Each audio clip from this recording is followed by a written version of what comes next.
एक तरफ कांग्रेस पार्टी के बुरे दिन जाने का नाम नहीं ले रहे हैं, वहीं दूसरी ओर मोदी सर ने मामले में राहुल गांधी को एक के बाद एक लगातार 2 झटके लगे हैं। गुरुवार को सूरत की अदालत ने राहुल गांधी को दोषी करार देते हुए उन्हें 2 साल की सजा सुनाई, तो इस ऐलान के एक दिन बाद ही उनकी केरल के वायनाड से लोकसभा सदस्यता भी खत्म कर दी गई। राहुल गांधी को अगर ऊपरी अदालतों से राहत नहीं मिलती है तो वे फिलहाल 2024 का लोकसभा चुनाव नहीं लड़ पाएंगे। हालांकि अगर ऊपरी अदालत से पूर्व कांग्रेस अध्यक्ष को राहत मिलती है तो वायनाड में हो सकता है कि उपचुनाव न हो और राहुल गांधी सांसद बने रहें और 2024 में भी चुनाव लड़ सकें। राहुल गांधी की सदस्यता जाने के बाद कई लोगों को गुजरे दौर की याद आ गई जब इंदिरा गांधी की संसद सदस्यता रद्द हो गई थी और राहुल की मां सोनिया गांधी ने सदन की सदस्यता से इस्तीफा दे दिया था।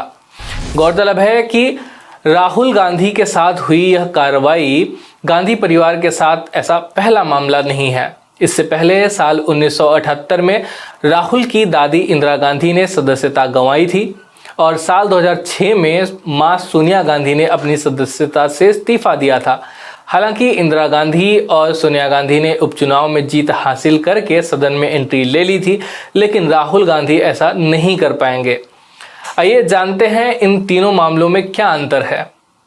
गांधी परिवार में संसद सदस्यता जाने का इतिहास रहा है। राहुल गांधी से पहले उनकी दादी इंदिरा गांधी भी सदन की अपनी सदस्यता गंवा चुकी हैं। 1975 में आपातकाल लगने के बाद जब 1977 में चुनाव हुए तो इंदिरा गांधी को हार का सामना करना पड़ा था। हालांकि 78 में इंदिरा गांधी कर्नाटक के चिकमंगलुरु से उपचुनाव जीतकर लोकसभा पहुंच गई थी, लेकिन तब भी उनकी मुसीबतें कम नहीं हुई। उस समय लोकसभा में पहुंचने के बाद इंदिरा गांधी के खिलाफ तत्कालीन प्रधानमंत्री मोरारजी देसाई ने खुद प्रस्ताव पेश किया था। प्रस्ताव में देसाई ने अपने कार्यकाल में सरकारी अफसरों का अपमान करने और पद के दुरुपयोग करने का आरोप लगाया था। इस प्रस्ताव के पास होने के बाद इंदिरा गांधी के खिलाफ आरोपों की जांच के लिए एक विशेषाधिकार समिति बनाई गई थी। विशेषाधिकार समिति ने जांच के बाद अपनी रिपोर्ट में कहा था कि इंदिरा के खिलाफ लगे आरोप सही हैं।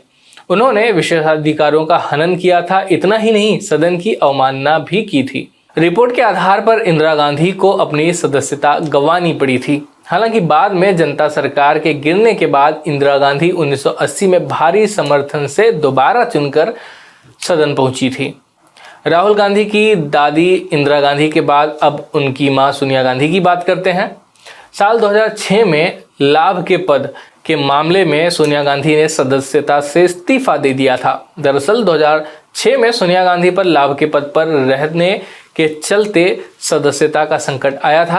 हालांकि सदस्यता जाने से पहले ही सोनिया गांधी ने खुद इस्तीफा दे दिया था।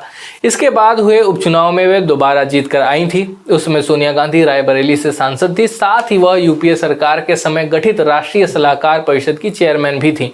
इस पद को लाभ का पद करार दिया गया था। इसके कारण सोनिया गांधी को अपनी लोकसभा सदस्यता से इस्तीफा देना पड़ा था। हालांकि बाद में उन्होंने रायबरेली सीट से ही उपचुनाव जीतकर सदन में मजबूत वापसी की थी। अब बात करते हैं राहुल गांधी की। मोदी सर ने मामले में सूरत की अदालत से 2 साल की सजा पाने के बाद शुक्रवार को राहुल ने अपनी संसद सदस्यता गंवा दी है। केरल की वायनाड सीट से राहुल लोकसभा सांसद थे।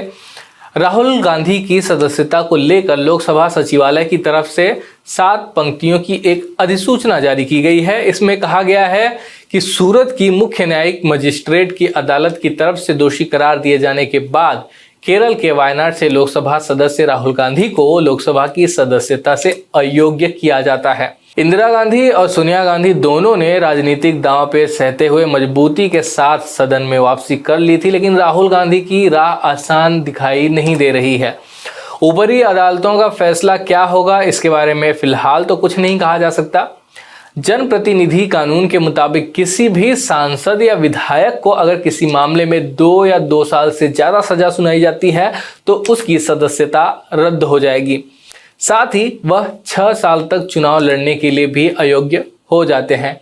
ऐसे में अगर राहुल गांधी को ऊपरी अदालत से राहत नहीं मिली तो राहुल गांधी 2024 का लोकसभा चुनाव नहीं लड़ पाएंगे, जो कि उनके लिए एक बहुत बड़ा झटका होगा। लेकिन अगर फैसला उनके पक्ष में जाता है तो राहुल गांधी और उनकी पार्टी को चुनाव के वक्त फायदा मिल सकता है। राहुल के साथ जो कुछ हो रहा है, लोगों की सहानुभूति उनके साथ दिखाई दे रही है। खैर, इस मामले में आप क्या राय रखते हैं कमेंट बॉक्स में जरूर लिखें। यह वीडियो यहीं समाप्त होता है। धन्यवाद।